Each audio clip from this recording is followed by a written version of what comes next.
দীর্ঘ সময় ধরে জাতীয় দলের বাইরে তামিম ইকবাল নিজেকে সরিয়ে রেখেছিলেন বিসিবির কেন্দ্রীয় চুক্তি থেকে। তারপরও কখনো শোনা গেছে তিনি ফিরতে পারেন, আবার কখনো শোনা গেছে তিনি আর ফিরবেন না। তবে সবকিছুই ছিল গুঞ্জন আর আলোচনার মধ্যে সীমাবদ্ধ। অবশেষে তামিম নিজেই জানালেন আন্তর্জাতিক ক্রিকেটে আর তিনি ফিরছেন না।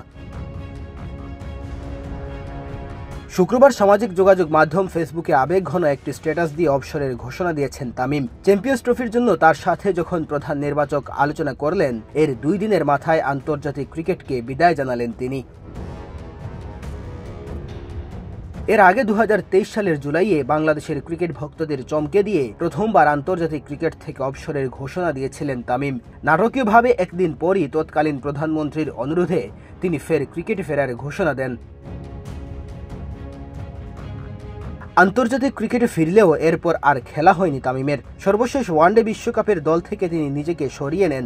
আসন্ন আইসিসি চ্যাম্পিয়ন্স ট্রফিকে ঘিরে তামিমের জাতীয় দলের ফেরার তোড়জোড় শুরু হয় আবারও। সেই পরিস্থিতিতেই দ্বিতীয় দফায় চূড়ান্ত সিদ্ধান্তটি জানিয়ে দিলেন দেশসেরা এই ওপেনার। 2007 সালে আন্তর্জাতিক ক্রিকেটে অভিষেক হয় তামিম ইকবালের। এরপর থেকে ক্যারিয়ারের নানা উত্থান পতনের মধ্য দিয়ে লাল সবুজের জার্সি গায়ে জড়িয়ে 16 বছর মাঠ মাতিয়েছেন তিনি। গড়েছেন অসংখ্য রেকর্ড। এর মধ্যে আন্তর্জাতিক ক্রিকেটে এখন পর্যন্ত বাংলাদেশি ব্যাটারদের মধ্যে 3 সংস্করণে সেঞ্চুরি করা একমাত্র ক্রিকেটার তিনি। আন্তর্জাতিক ক্রিকেটে বাংলাদেশি ব্যাটারদের মধ্যে সর্বোচ্চ সেঞ্চুরিও তার। ক্যারিয়ারের মোট 25 বার শতকের মাইলফলক স্পর্শ করেছেন তামিম ইকবাল। এখন পর্যন্ত ওয়ানডে ফরম্যাটে সর্বোচ্চ রান সংগ্রাহকও তিনি।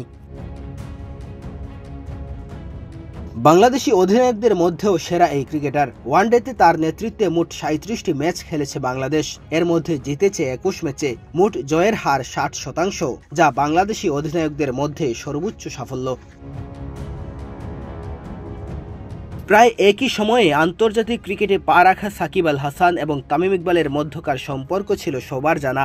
এক সময়কার 2 বন্ধু মিলে ছিলেন কত জয়ের নায়ক। দুজনকে প্রায় তাদের বন্ধুত্ব সম্পর্কে কথা বলতে শোনা যেত, কিন্তু সেই সম্পর্কেও ফাটল ধরে এক সময়। সেই দূরত্বের খবর প্রথম প্রকাশ্যে আসে 2023 সালে। তৎকালীন বিসিবি সভাপতি নাজমুল হাসান পাপন একটা ইন্টারভিউতে সবার সামনে সে খবর নিয়ে আসলে দুজনের সম্পর্ক নিয়ে বেশ আলোচনার জন্ম হয়।